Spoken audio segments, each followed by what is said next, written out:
साधारणपणे मासिक पाळी दरम्यान बहुतांशी महिला ज्या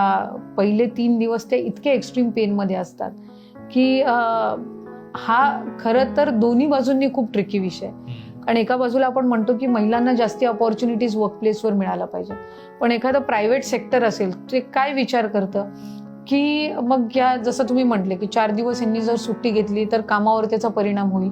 ऑटोमॅटिकली महिलांना एम्प्लॉयमेंट देण्याच्या वेळेला ते ह्या गोष्टीचा विचार करतात की अरे एका 2 कॅन्डिडेट्स असले, समजा एका मुलीने इंटरव्ह्यू दिली असेल, एका मुलाने दिली असेल, ती मुलगी कदाचित त्या पोस्टसाठी जास्ती केपेबल असेल, पण हे विचार करते अरे 4 दिवस